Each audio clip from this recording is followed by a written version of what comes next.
Good evening, everyone. Welcome to our weekly connection with the wisdom of Kabbalah, with the weekly consciousness as well through the weekly portion from the Torah. And we know that every week that unique gift that want to shine, and the way to awaken them is by really, awaken consciousness. What is the consciousness of this week? And therefore the messages will really start flowing to us much, much smoother, much stronger, much apparent. But if you don't know what the week energy is about, so mostly the secrets or revelations or direction that you meant to receive will be delayed. You will get them in a month or in a week or next year. Right? From the point of view of the spiritual world, there's no problem. Next year or this year is the same time. It's just us. We will have difficulty. So therefore, every week we want to tune in to some wisdom. Of course, the wisdom of Kabbalah gives you the inner more, the honest more, the truthful more connection to the real reason of why things appear, and not the external, or what we call in Kabbalah the 1% result. In this week, just to give you an overview, it's a very famous and one of my favorite weekly energy. It's the idea that we talking about is the spies. So long story short, the Israelite, traveling the desert with Moses, and then the Creator says to Moses, take the head of the tribes, the leaders of the nation, of the people, and send them to tour the land of Israel before you enter.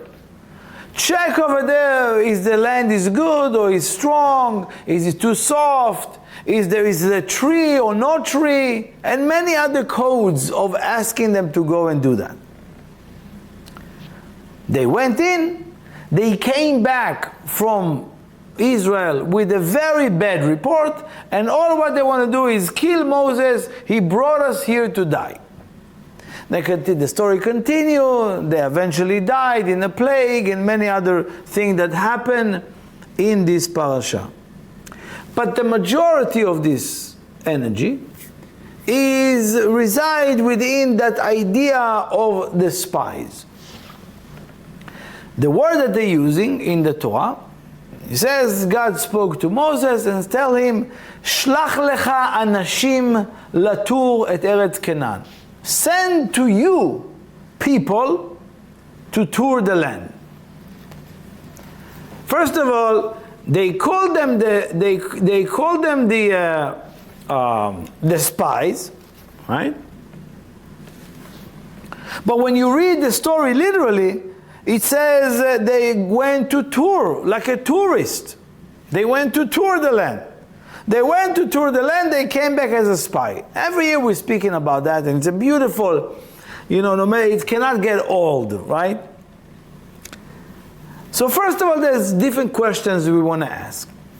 One, how the leaders, the big chiefs, right, the big guns, right, going to the land of Israel and fell miserably, like unlike they had to come back in a reincarnation, and they had many different stories of these souls, of how much damage it was created for them and for the people,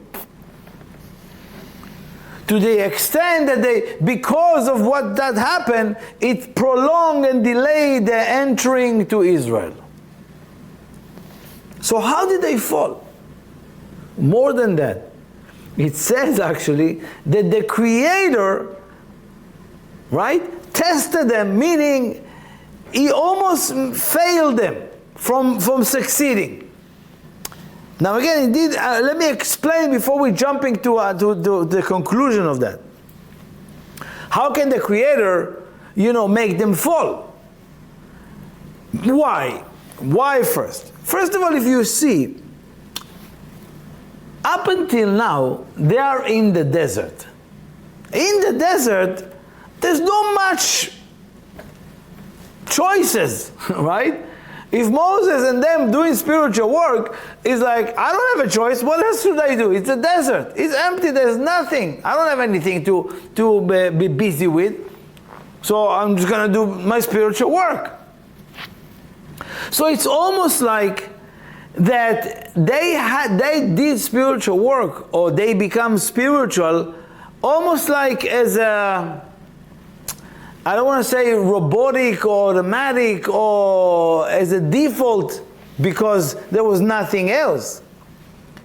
Obviously, it's unique souls who gather, who need to awaken spirituality. But what is the spiritual work? What is the spiritual work that we meant to do? What is it? How does it look like? And the Kabbalists give a description. And the description, according to Kabbalah, what does it mean being spiritual? What does it mean doing spiritual work? Is it to go to a mountain? Is it to be in the desert? No, that's not the answer. Yes, and then we need to go to clean our head, but that's not the answer. The spiritual work meant to bring you to a reality beyond limitations. If you are still within your limitations, if you are still within your senses, and you see only that reality, you don't do spiritual work. You do some other work. What is spiritual work? Meant to bring you to logic beyond your logic. Illogical reality. Spiritual work meant to bring you not to live life in a normal way. Everything is normal in nature, beyond logic, beyond your consciousness, beyond what you know. Most of us want to live in a reality that what I know, what I can digest, what I can accept, what I can communicate with. Most of us cannot be in a reality beyond logic. As soon as it becomes illogical, it's lunatic, it's crazy, it's too much. That's how we translate it. So therefore, in the desert, it was so easy to bring them to this reality because there was nothing there. So it was so easy. There's no temptation. What? What kind of temptation? Another burning bush? What are you going to be tempted by? Nothing. So one thing that they didn't have up until this moment is a choice. They didn't choose it this way. They just been brought to the desert and walk with Moses, and then I'm in the desert and there's nothing else to do, just being spiritual, because there's nothing else.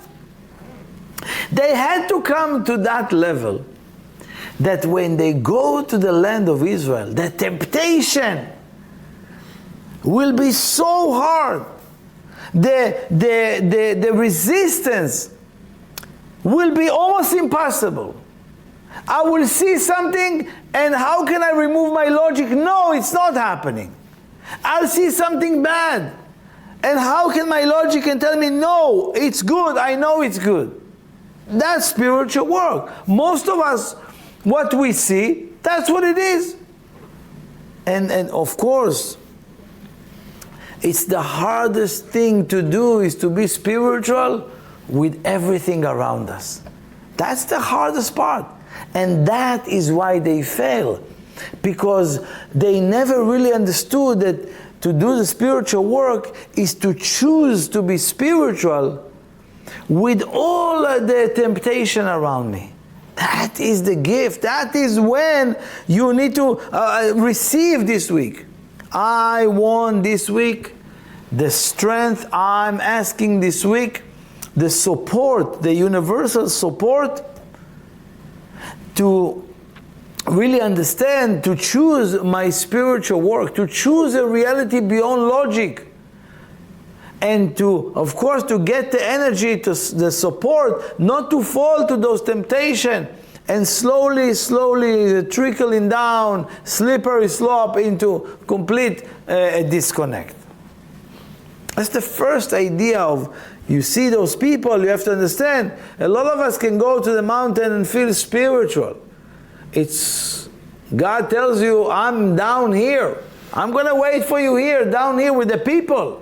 Let's see what you did in the mountain. Because it's easy, nobody bothers me. I come here, that's when I need to do the work. So he says, when he says, Shlach lecha anashim, send people. Send these people, send to you people. What does it mean when he said, send those people? We know that most of us have the difficulty, most of us, not everyone, but most of us, we have the difficulty of completely devote ourselves to spiritual work. It's very hard for us to commit to a spiritual path. Very hard, you know? Or being a servant for the light. Or being completely a person of God. Right? Oh, I don't want to be a priest. I don't want to be a rabbi or one of those. Right? No. Sometimes it doesn't have to be this way. It can be a different way of serving the Creator in this world. It's hard. So if you look, and I look at it in many, many years of people coming here to study Kabbalah. So when people come to study Kabbalah, let's say for example, this is where I am, so I know, I tell you what do I observe over here. When people want to see if the spiritual work is for them or not, what do? They sending spies. So they sending spies, like for example, a friend of yours, right? Come to the center and says, you know what? I don't understand. What do they do in Shabbat? Oh, is it Shabbat? Oh, I don't want it. That's bad. Oh, they do that? Oh, I don't like it. Why do they do that? Right? Oh, they pray. Right? Oh, the spy, we look at it as like, oh, you see, it's all about now coming and being a religious person. Right? Oh, he's wearing a yarmulke, so I guess he's a religious person. Right? Spies are always going to be coming here to the first thing that you come to study or to come to a spiritual path, that you always come as a spy. I want to check, is it for me? Or what do they do? Or some people like hanging out a little bit more to see, are they really happy? Right? Whoever does spiritual work, how does their life look like? Do they have that? And do they have this? And they, and people like to come and see what I do, what my teacher do, and this and that. How do I know? Because I did it the same way when I came. Right? Suspicious. What is this place? What do they do? Is it they trying to make me this? They trying to make me that? We all like spies all the time. Some of us are even years and years and still suspicious, right? Spy about, we connecting through the Torah, through the Shabbat. We're doing all what need to be done. And some people coming with a spy consciousness. What is a spy? Spy looking for the bad. Spy looking for how to control. Spy looking for what's wrong. Right? A tourist is pure. He's energized. He's waiting. He's willing to do. He's open for this museum and he's open for that, waiting in line. Right? Everybody knows that tourists should be very much positive. Right? They give them service. They don't give them service. I know I'm here to just tour. No negativity. When a person wants to do spiritual work, wants to become spiritual, he needs to understand that the spy that is coming at, just giving them a very slow and very frustrating process, that it might be, bad report. You got the bad report. Or if you sometimes happen to be someone come and have an amazing experience, right? So they are more open for other experiences. But remind you, when you are interested, or when you get to that level that you're interested to be on a spiritual path, the spy mentality, right, will always look for, to judge spiritual people. So, because why? We know that our negative side, our ego, is not interested to be devoted to that. So the spy consciousness is to push you away. Who is the spy and who is the tourist? Now when we understand a little bit of both, your body is a spy, your soul is a tourist. That's the division over here. So when Moses is sending people, it's nothing to do with them right now. It's something to do with right now. I need to stand in a place that says, wait a second, am I keep listening to my body and stay with my comfort in my spiritual path, just showing up for one class a week, or I don't want to talk to a teacher, I don't want to know more, I don't want to open other books, I'm okay with where I am. Spy, body consciousness. So you understand why? Because the body will tell you, it's going to be a lot, you have to wake up early, and you will have to go to sleep late, and you have to attend, now it's too late, you can't go with your friends out, because you are in a class. The body will convince you as a spy to get a bad report on the spiritual work. It's not worth it. Look at them. Look, spiritual person, they don't have six-pack. Right? Or nonsense like that. Look, spiritual people, they're not happy. How can they be depressed? How can they be this? Right? This is the body. It's not your soul. Your soul is inspired and know that everybody have a process. Your soul know that. But the body doesn't want. And he doesn't want to go, and he doesn't want to stay. And he doesn't want to be part, and he doesn't want to share. It's not worth it. What's going to come out of it? What's going to come out of it? That's the body. That's the spy mentality. And the spy mentality always speaks bad and complain about doing more spiritually. You see, you're doing all this physical, all this spiritual work. What's come out? What changes? That's what you need to solve now. I'll tell you more, because sometime, and I know this because, I'm talking to some people that are singles, right? So when you date somebody, don't you send a spy to check on them? To see, maybe, are they honest? You send spies to check on your girlfriend if she went with her friend. Right? Or your boyfriend, is he really with his friend, or he's just fooling me, right? A lot of us spying on each other to see. Why? Because should I dedicate my life to these people? We spying. Let's see if they're showing up. Let's see if they're gonna call. Let's see if they're consistent. Let's see if they, right? Either it's people who are, is he cheating? Is he have other girlfriends or other boyfriends? Whatever it is that people are doing, they still want to be in relationship, but spy consciousness. So really, what does it mean for us?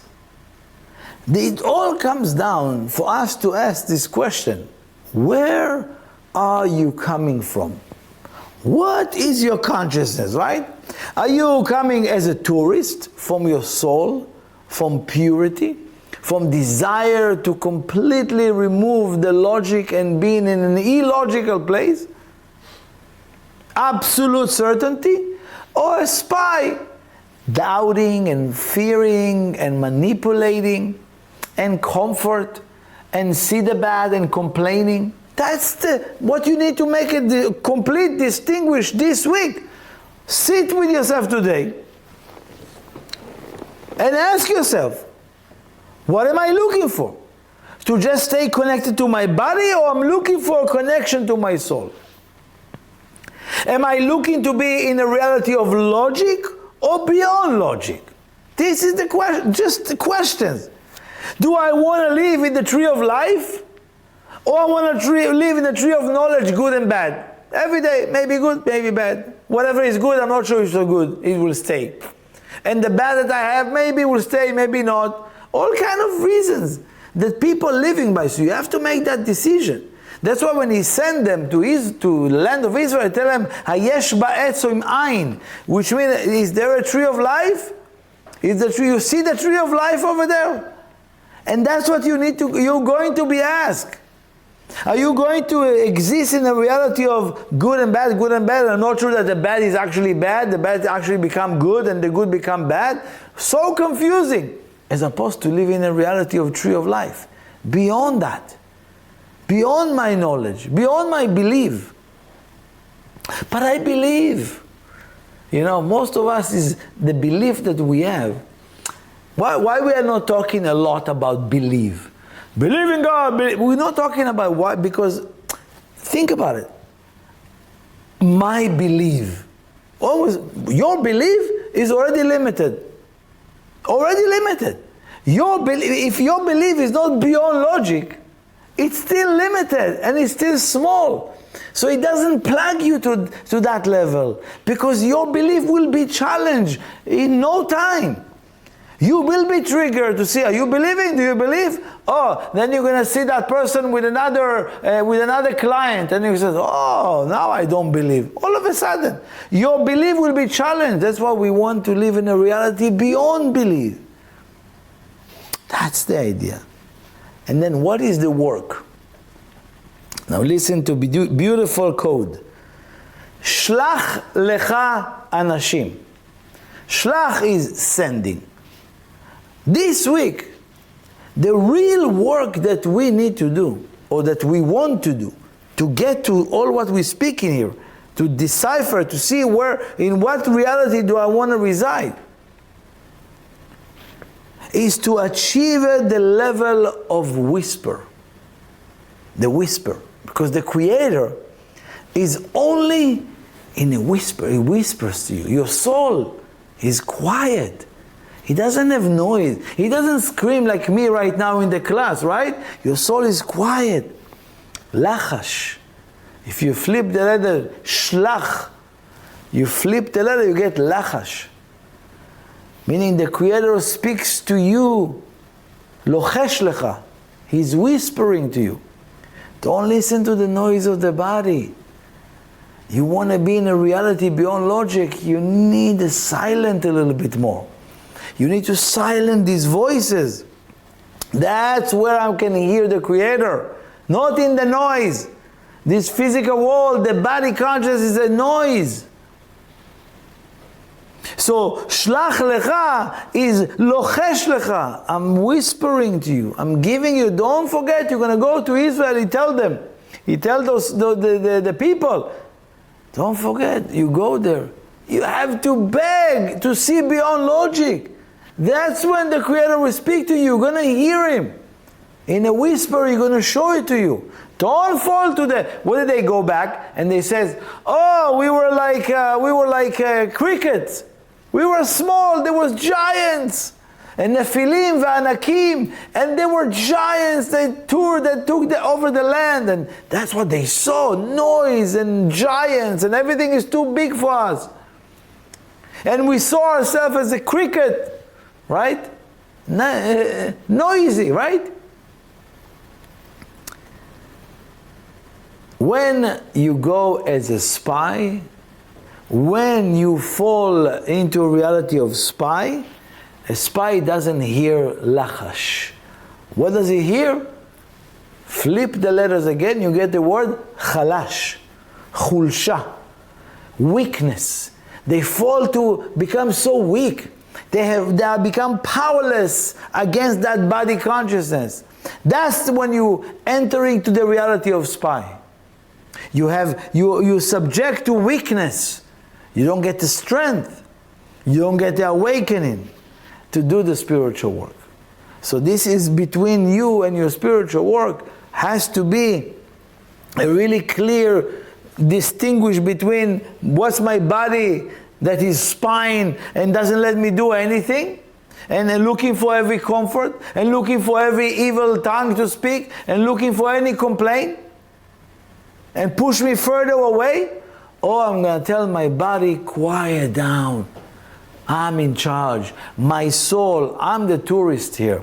I came to explore explore this world. I came to explore this reality. I came to research and investigate and learn and be curious about life. So remind you, if you have these two, and if you decide this week, all the universe supporting you in this journey. The last point of shlach lecha, shlach is send, which means the word shlach is shaliach, a messenger. If you accept this work, you accept the shlichut, the mission, you are a messenger of the light in this reality. So ask yourself, what is my spiritual mission? What is my shlichut? What's my message to the world? What do I need to download to the world? What am I shaliach for? The Creator sent you here.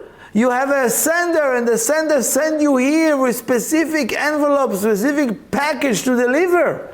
Have you ever seen, one of the delivery companies that comes to you to give you a package from Amazon or whatever you're ordering from? As the messenger comes and says, let me see, can I open the package? No. Give me the package, let me sign, bye-bye. None of your business. Most of us are messenger, but they are busy with the message. We become involved with the message. It's not about the messenger, it's about the message. It's not about me right now sitting here and telling you something. It's about the message itself. And like that, learn to separate for yourself. And this is this week that you ignite that light. Being a conduit, understand the importance of the message, not the messenger. The body is just a messenger. Don't fall. He's not the most important part. The message, the package that you meant to deliver to this world, that's what's important.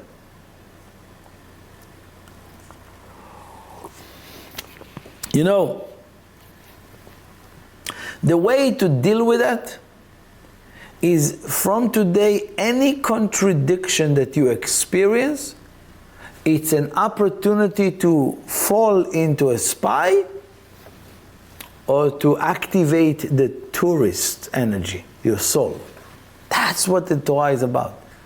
This week, you going, what transforms us to a spy, right?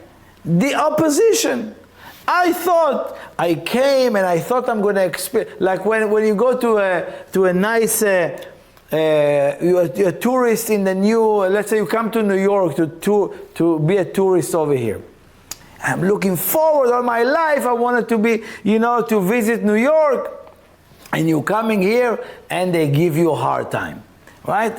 Boom, you switch, right? I came to tour the land of New York, and now everybody is too tough with me, and too hard with me, and harsh, and the cab driver, and the this, and the that.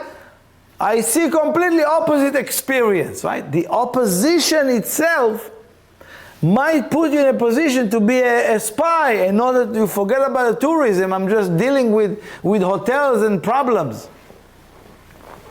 So pay attention to the opposition. That's where you can choose a more elevated state. So I'm going to send you with these 2 points this week. It's a beautiful understanding, and you can go even more deeper, and there's way more. But for this week, let's stay connected to what we call the tourist mentality, the tourist energy that you want to awaken, and to choose it as your spiritual path. Thank you for joining us, and have a wonderful rest of the week. Bye-bye.